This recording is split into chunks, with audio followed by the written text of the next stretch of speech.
want to try to put a picture of what grace looked like by using the life of Mephibosheth. Damaged areas. See, the king told Mephibosheth that he would always eat at his table, that he'll continue to eat at his table. Why is that so important? He said when he restored him, that he told him, when I restore you, you're going to get food from the land, but you're going to eat at my table. And this is so important because Mephibosheth was damaged in his legs. The Bible said that when he was 5 years old, he got dropped. When he was 5 years old, he got dropped and became damaged in his leg. He could not walk. But when he sat at the king's table, his damaged areas was covered. This is how grace looked in our life. But most of us sit at the table, but we don't pull up to the table. We push away from the table. And you say, what do you mean by that? We come to church, but we don't receive the word of God into our life. We come to church, we read the word, but we don't receive the word.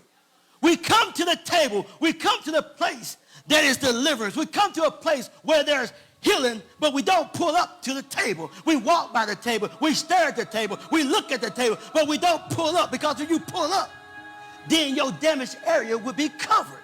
Just say that your damaged area will be healed, because that's a process. But he'll cover you until you're able to be healed. See, some of us still got hatred in our heart. Somebody done. If you just pull up the table, God will cover your areas, your damaged area, that you'll be able one day to be able to forgive them. He'll cover that up. That means he won't allow you to be hurt anymore until you, hallelujah, get to a place of deliverance. But you got to pull up to the table. You got to receive the grace that God given to you. Grace is free. It's what you don't deserve, but you don't even take that. God give it to you, but you won't even take it. Because I give you my grace freely, but you got to receive it. You got to receive the grace that I allow you to have. You come to church broken, and you leave the same way because you don't pull up to the table. Your area is not covered. You have to be covered. You have to be covered in your damaged areas. You got to be covered. We focus on our damaged areas. And it's hard for us to see God's grace in our life. Because why? We listen and hear what so many are saying about our damaged areas. We listen to what everyone else is saying about us. Even when the king asks in 2 Samuel 9:3, when the king asks, is there anyone else that I can bless in the house of Saul, who I can show kindness to? And Ziba answered, there is the son of Jonathan. He is lame in both feet. See, people will always bring up your damaged area. They always bring up what you used to do. And like I said last week, you just got to stop answering to it. Because we all got some zibbers. Yeah, good old zibbers. We all got some zibbers in our life. There's someone always trying to throw shade at you. There's someone always going to be salty towards you. There's someone always going to be sore with you. Meaning they try to disqualify you.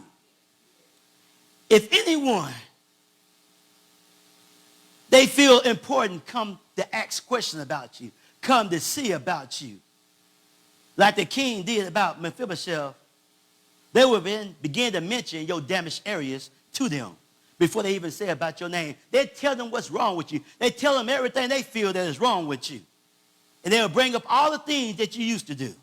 Because, well, I'm so glad that God came looking for me. See, Luke 19:10 says, for the Son of Man came to seek and save the lost. See, I was lost for 33 years, but God came seeking for me. See, I don't have to worry about waiting on man to come find me. I ain't got to worry about people to come and say I'm all right. God came and found me. My God. Somebody should be shouting out because he came and found you too. You didn't find yourself. See, we think we done found ourselves. We think that we chose to come to church this morning, but God already ordained for you to be here. But you might not believe that, but that's okay though. That's okay. God came to save those who are broken, those who are damaged and frustrated, those that are disappointed, depressed. See, we can act like Everything's all right. But God came to heal those damaged areas in your life. See, last week, we talked about Mephibosheth was damaged, and it wasn't his fault. And the king restored Mephibosheth all the land of his grandfather and his father Jonathan. But did you know that everyone is not going to be happy when you come out your damaged areas? Everybody's not going to be happy when you come out of your damaged area. Everybody's not going to be happy when you come off of drugs. Everybody's not going to be happy when you stop drinking so much. Everybody's not going to be happy when you get a promotion. You've been struggling for years, and now you got a good job, paying your bills. Everybody's not going to be happy for you. Those have been hanging around you from day one knows all about your damage. They know what you've been struggling with. They know what you've been going through. See, Ziba knew Mephibosheth's condition. He knew about his family. He knew how he was living and hiding. He knew about his son, Micah, because Ziba was a servant of his grandfather, Saul. But one thing about it, Ziba didn't live in Lodabar. He didn't live in the embarrassing place. He didn't live in a place that was forgotten. Ziba is those people, those so-called friends we have that we might think are there for us. You know the friends that we think is there for us? That's who Ziba represents. The ones that got your back, you feel. The ones that come around, they tell you that everything's going to be all right. Things is going to get better. That's those Zibas. And what I mean by that is that these type of friends are the ones that as long as they feel they're doing a little bit better than you, then they got you. Those are the ones most likely will be the ones that would hate on you, would throw shade on you when God began to use you. See, Ziba is the type of people that what they feel like disqualify you to them, they feel like it disqualified God to you. What I mean by that is, you have people that when they don't agree with something or they dislike something or they feel like you shouldn't be doing something because they don't agree with it and they think it goes against everything they believe, then they feel like that should disqualify you with God as well. He said unto him, I have given your master, grandson, everything that belongs to Saul and his family. Everything that belongs to Saul and his family. That means Ziba belongs to Saul because he was his servant. Now the king said, now you belong to Mephibosheth. And he had 15 sons and 20 servants. All 35 of y'all belong to Mephibosheth for the rest of your lives. And Ziba said, we'll do, in verse 11 said, we'll do whatever my Lord, the king, command of his servants. I want you to know that when God restores you, it always requires you to reposition some things in your life. See, when God restores you, you got to change some things in your life. When God restores you, you got to change some things in your life. See, some of the friends you have can't be your friends no more. Some of the things you do, you can't do no more because when God repositions you, then he's preparing you for something greater. Now, after King David gave Mephibosheth this land and have Ziba to work for him, some time passed and some things happened. Some things happened. See, about 7 chapters goes on before we get to where I want to get to. And in those 7 chapters, King David's sons started acting up. One of them raped his sister, and King David don't do anything about it. And the other son get upset, and now he wants to kill his father. He wants to kill the king and take over the kingdom. And so when I preached about 6-7 weeks ago, damaged but useful, or your infection turned to rejection, I said that King David, infection had caused him to allow his son to run wild because he didn't want to do anything to him because he didn't want to lose love with them. And so now his son wanted to take over the kingdom. His son is killing everything, and King David packs up and leaves the kingdom. He leaves everything because he's running from his son because he don't want nobody to kill his son. And his son running around killing everybody. And when he leaves, that's what we're going to pick up right now. 2 Samuel 16, verse 1. David had gone a short distance beyond the summit. There was Ziba, the steward of Mephibosheth, waiting to meet him. He had a string of donkeys saddled and a load with 200 loaves of bread and 100 cakes of raisin.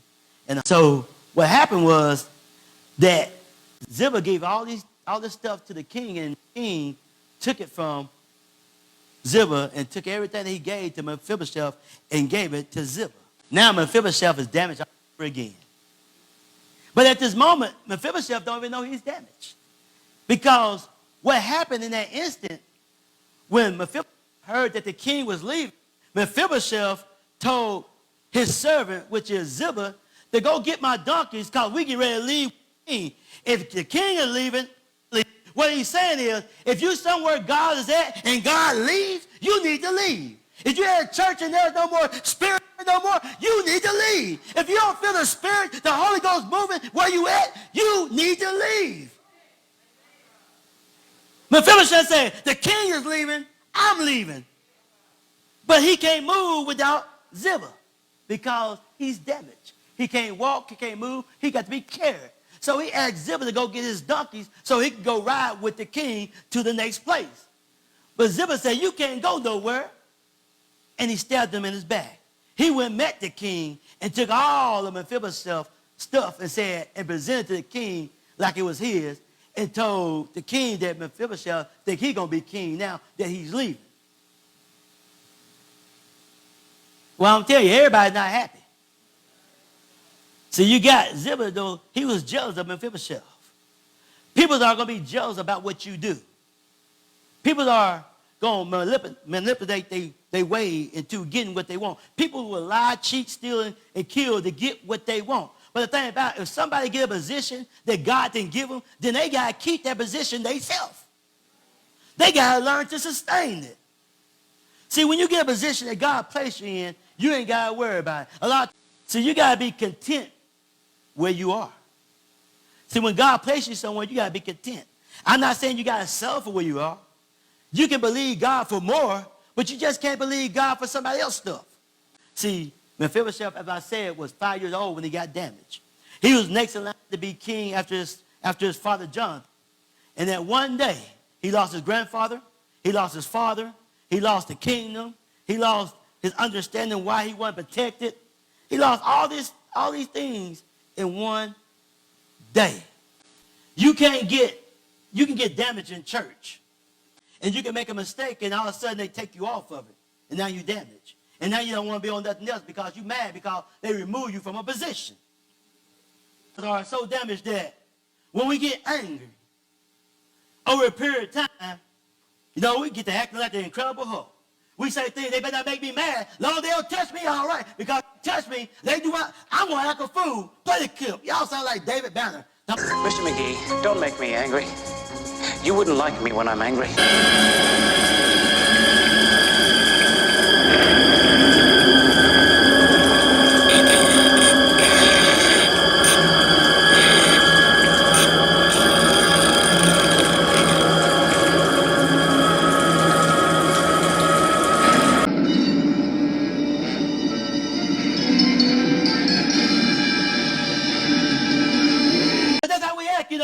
Jack come out that box and here we go. We lose jobs, lose position, lose relationships, all because we let our hook out the box. We get mad. We get damaged and we get mad and we just plumb act crazy. But you got the opposite.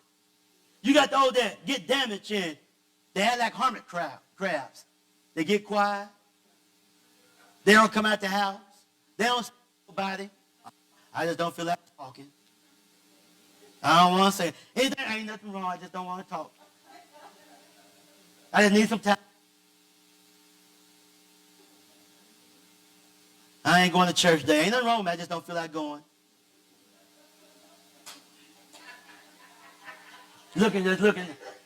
You call, they look at the phone, turn it over. I know they want to ask why I come to church today. I know that. Look at that pastor called me. What do he want? I know he wants to say something to me. I don't feel like talking to him right now. I'm just saying you're damaged. So the king gave everything to Ziba, right? Over a lie. But God wants us to go through and lose some things just to see where our heart's at. Because remember, you're going to reap what you sow.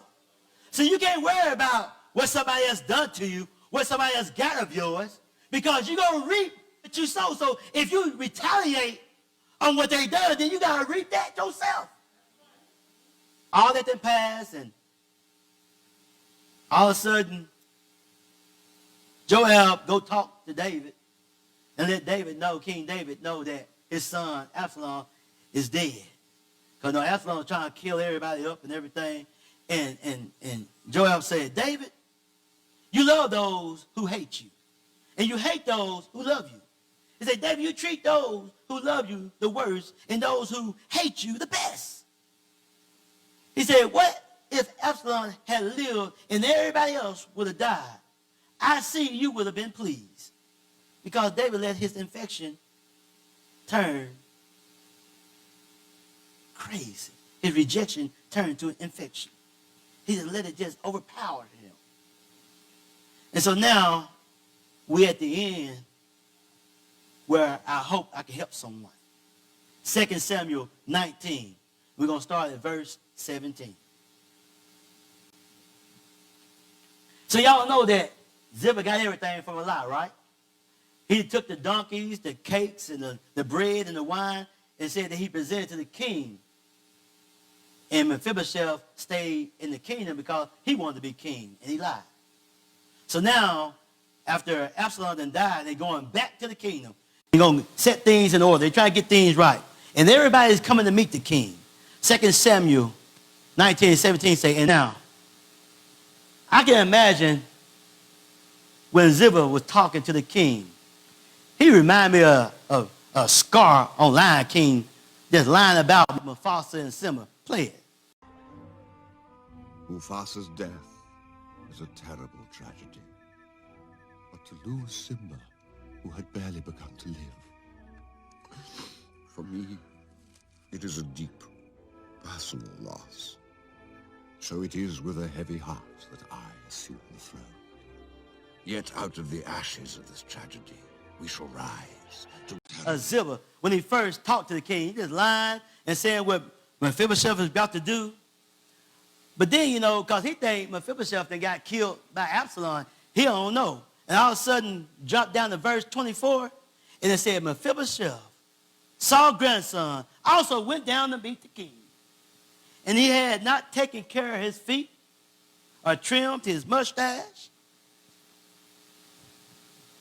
or washed his clothes from the day the king left until the day he returned safely. And I can imagine when Ziba saw Mephibosheth, he probably thought like Scar did when he saw Simba back. Show this. Mufasa, no, you're dead.